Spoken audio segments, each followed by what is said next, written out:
এবারের ঈদে আমাদের স্লোগান হবে, যে দোকানে থাকবে কোক সে দোকান বয়কট।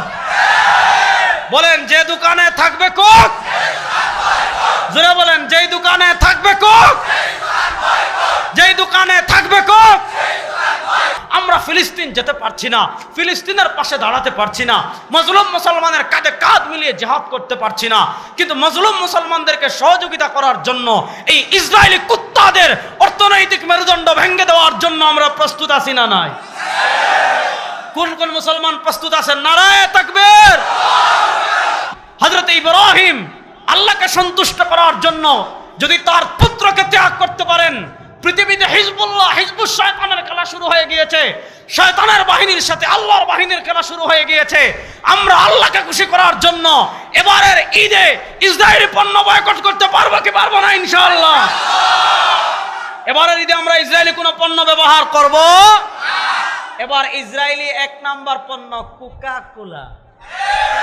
কি নাম? জুড়ে বলেন, কি কোলা? আপনারা দেখেছেন ধোকা কোলা একটা অ্যাডভার্টাইজ বানিয়েছে। কি অ্যাডভার্টাইজ? যে ওইটা ওই দেশের পণ্য না।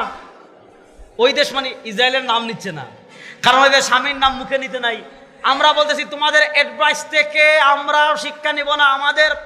আমরা এবার প্রতিজ্ঞা করব, ঈদ আসছে ত্যাগ নিয়ে বাংলাদেশের সব নদীর পানি যদি কোকা কোলা হয়ে যায়, বাংলাদেশের সব টিউবওয়েলের পানি যদি কোকা কোলা হয়ে যায়, বাংলাদেশের সব মোটরের পানি যদি কোকা কোলা হয়ে যায়, বাংলাদেশের সব পানি যদি কোকা কোলা হয়ে যায়, আমাদের জান বের হয়ে যেতে পারে পিপাসায়, তারপরেও আমরা কোকা কোলা খাবো না।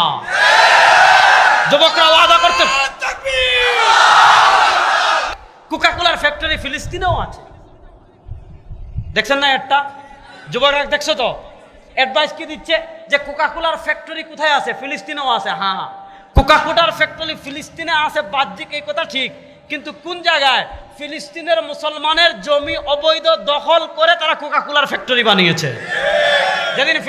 যেদিন মুসলমানরা ফিলিস্তিন পরিপূর্ণ উদ্ধার করবে, কোকা কোলার ফ্যাক্টরি ভেঙে চুরমার করে দেওয়া হবে ইনশাআল্লাহ।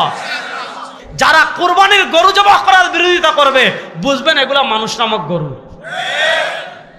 সুতরাং দেখবেন আমাদের দেশে পূজা আসলে একদল বলবে ধর্ম যার যার, উৎসব সবার। হ্যাঁ, বৌদ্ধদের বৌদ্ধ পূর্ণিমা আসলে বলবে ধর্ম যার যার, উৎসব সবার। খ্রিস্টানদের ক্রিসমাস ডে আসলে বলে ধর্ম যার যার, উৎসব সবার। তাদেরকে বলবেন এবার কুরবানির ঈদে আসেন, ধর্ম যার যার, উৎসব সবার। আসেন সবাই মিলে গরু জবাই করি, গোশত খাই। যদি না আসে, বুঝবেন এটা দুনিয়ার সবচেয়ে বড় ভণ্ড। আমরা বলি ধর্ম যার, উৎসব বলেন না, ধর্ম যার, উৎসব।